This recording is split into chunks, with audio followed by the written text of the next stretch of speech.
last spoke to him a couple of years back when he was in Panto in Milton Keynes with Mickey Rooney. I didn't think Mickey Rooney would last a run, so what do I know? As wishy-washy on the Derngate stage, he's the splendid Bobby Davro. Welcome back to Northampton. How you doing? Mickey sends his best regards to you. Give me another milkshake.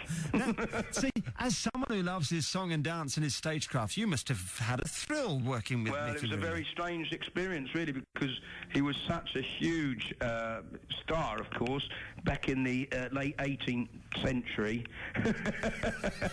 We never found out how old he was. We had him carbon dated and everything, but he did tell me that he'd seen Halley's Comet 3 times. That's marvellous, isn't it? It must be Panto for you every year. When was your first one, Bobby? Oh, this is my 27th professional pantomime. Wow. And funny enough, last year I did it at Dartford, and we did Jack and the Beanstalk, and I started my very first professional pantomime in Dartford doing Jack and the Beanstalk, and I'd never done Jack and the Beanstalk since.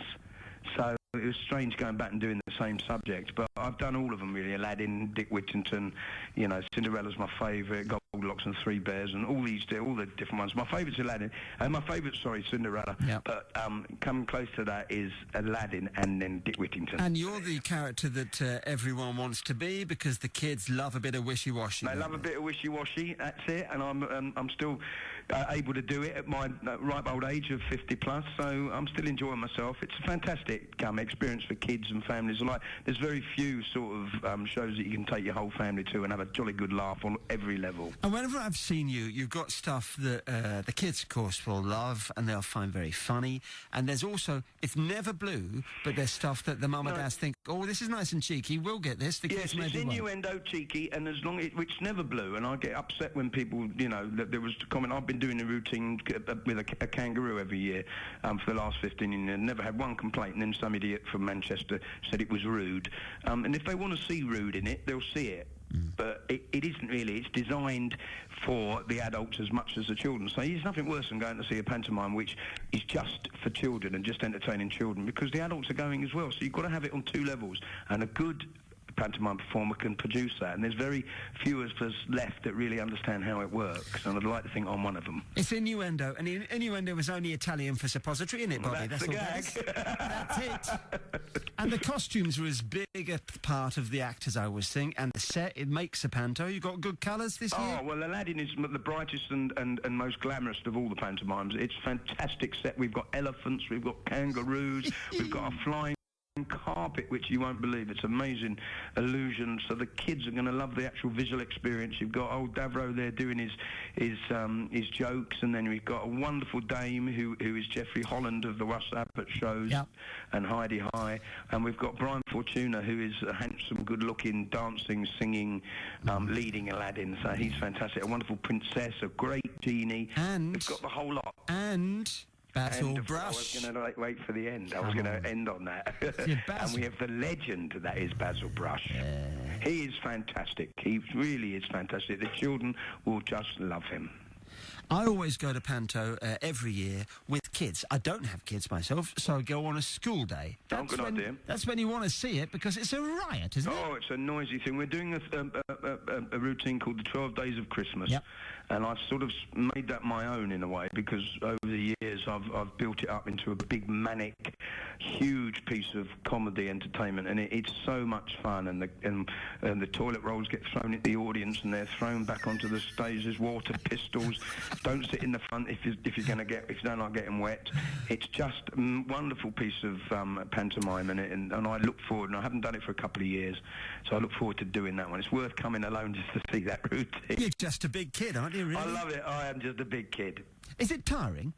It is tough. It's very, very tiring. It's especially the older I've got, you know, running around in the 12 Days of Christmas and doing the kangaroo and jumping on magic carpets. It does get quite hard work, but I love it, and it's almost like a workout. I do it twice a day.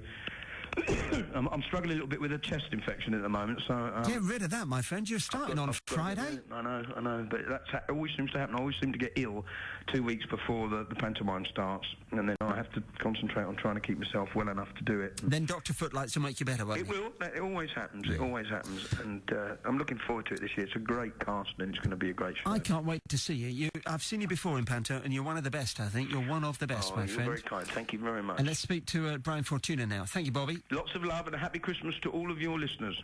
And I last spoke to him when he was one of the judges at Strictly Northampton. He is Brian Fortuna. Hello, Brian. Hey, Bernie, how are you, man? Yeah, we're lovely. You were very good on that, although we got cause of complaint that you were constantly chewing gum and blowing bubbles. What was the matter with you? Where was this? On the Strictly stage? Yes. I would never do anything like that. No, the thing was, there was a lot of cute girls backstage, so I wanted to make sure my breath smelled right. Yes. And then you went to the after-show party, and it was a success in your terms, was it, the after-show party? I went home early, to be honest with you. It was cute. I went and had a glass of wine and called it a night.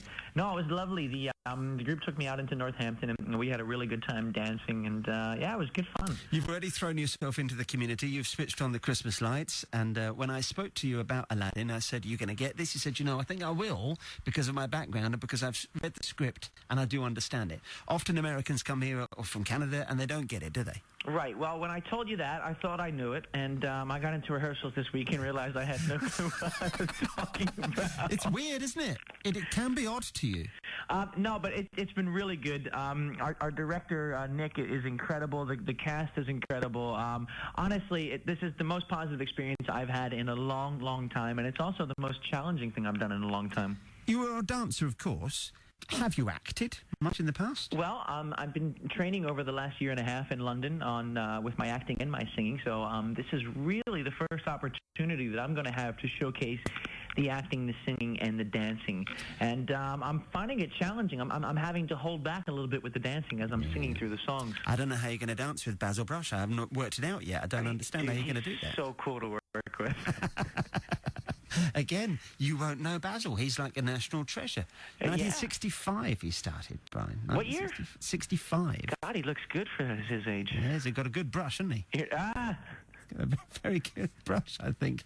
So you are the lead. You are Aladdin. I am playing Aladdin, indeed.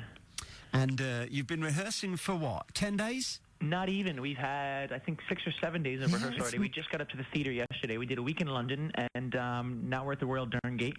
We've just gotten a group of, God, there must be about 30 little girls in there between the ages of 6 and 10 years old. They are so cute and adding a really wonderful energy to the room. I think they're local, aren't they? Some are local. They come from local schools. They are local, yeah. They're from a dance school that's called...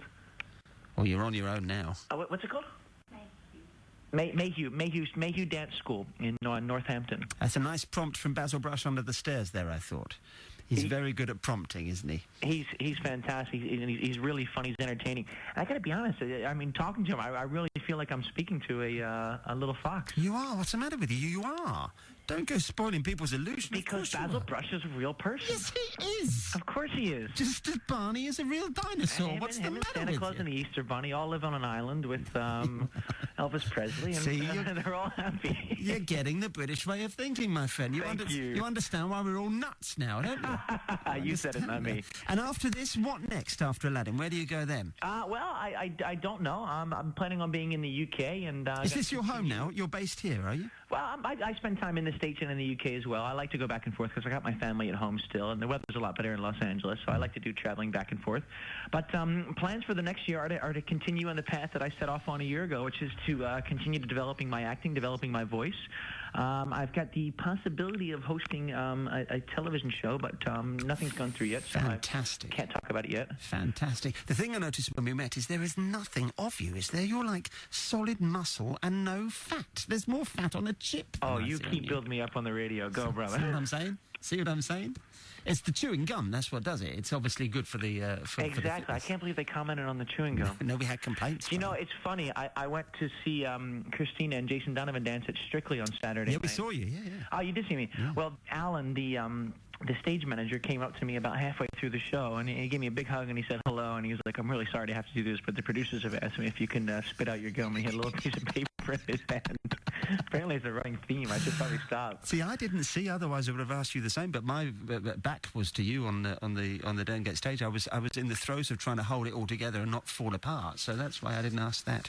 It's the Derngate from Friday, going through until Sunday the 8th, with Brian and Bobby and Jeffrey Holland as the Dame and Lord Basil of the Brush. The number for tickets for Aladdin this year is 01604 624 811. I hope you have a nice time in the county, Brian. I hope you have a nice Christmas, and thanks for coming to entertain us. Hey, man, thanks very much for having me on. Talk to you soon.